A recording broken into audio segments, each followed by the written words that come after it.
নমস্কার বন্ধুরা, সীমা দিদির রান্নাঘরে সবাইকে জানাই অনেক অনেক ভালোবাসা। বন্ধুরা, আজকে তোমাদের জন্য আমি এনেছি বেলে শাকের ঘন্ট। আসো বন্ধুরা, দেখে নিই বেলে শাকের ঘন্ট কী করে তৈরি করা।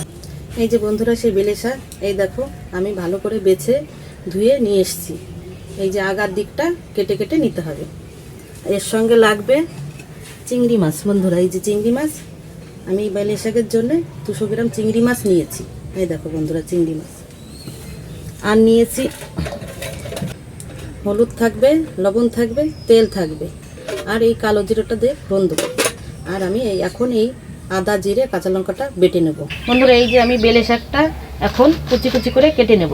এই দেখো এইভাবে বেলে শাকটা আমি কুচি কুচি করে কেটে নেব, একদম ঝিরিঝিরি। এই দেখো বন্ধুরা, এত ছোট ছোট করে আমি কেটে নেব।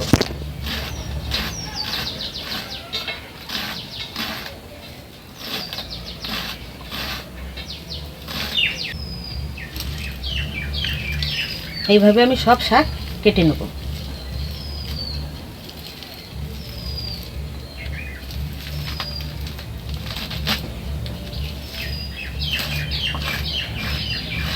বন্ধুরা, এই দেখো আমার শাকটা কাটা হয়ে গেছে কীরকম ঝুরঝুরি করে।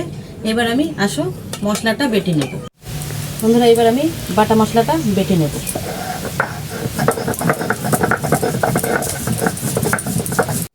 বন্ধুরা, এই দেখো আমার বাটা মশলাটা তৈরি হয়ে গেছে। এখন বাটা মশলাটা আমি নামিয়ে নেব। এই দেখো বন্ধুরা, বাটা মশলাটা আমার তৈরি হয়ে গেছে। বন্ধুরা, আমি এখন চিংড়ি মাছে লবণ হলুদ মাখিয়ে নেব। এই দেখো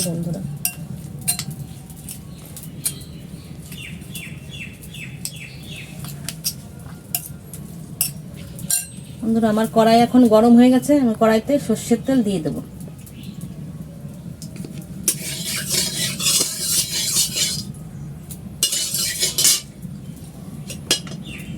এরপরে আমি চিংড়ি মাছটা ভাজা করব।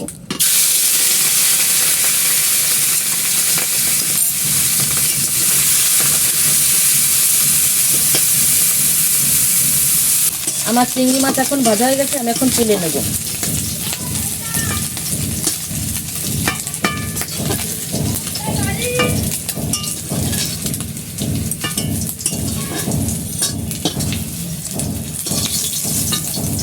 এই দেখো বন্ধুরা, ভাজা হয়ে গেছে চিংড়ি মাছ। এখন আমি কড়াইতে আরেকটু সর্ষের তেল দিয়ে দেব। তারপর এর ভিতর বন্ধুরা কালো জিরে দিয়ে দেব সামান্য পরিমাণ। কালো জিরেটা ভাজা ভাজা হয়ে গেলে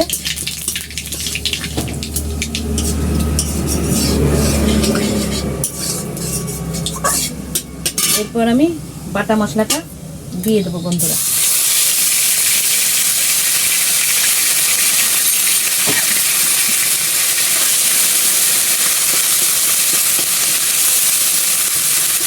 বন্ধুরা, মশলাটা এখন ভাজা হয়ে গেছে, আমি এখন শাকটা দিয়ে দেবো।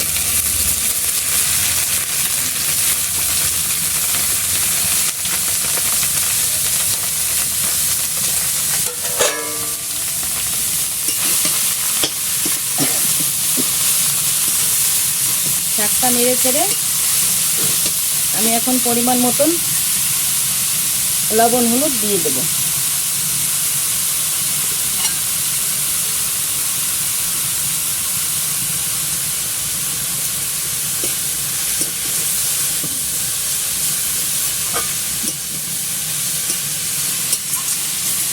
বন্ধুরা, আমার এখন শাকটা ভাজা ভাজা হয়ে গেছে। আমি এখন চিংড়ি মাছটা দিয়ে দেব।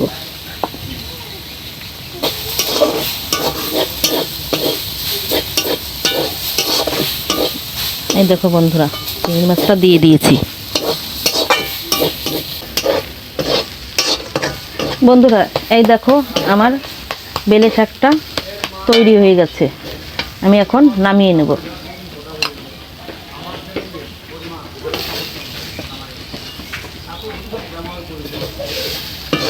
বন্ধুরা, এই যে আমার সেই বেলে শাকটা রেডি হয়ে গেছে। দেখো কি দারুণ হয়েছে। এই বেলে শাক ভাত বা রুটির সঙ্গে যে কোনো কিছুর সঙ্গেই তুমি খেতে পারো তোমরা। আর এই বেলে শাকটা শীতকালে একমাত্র পাওয়া যায় এবং খেতে খুব সুস্বাদু লাগে। তোমরা অবশ্যই ট্রাই করো।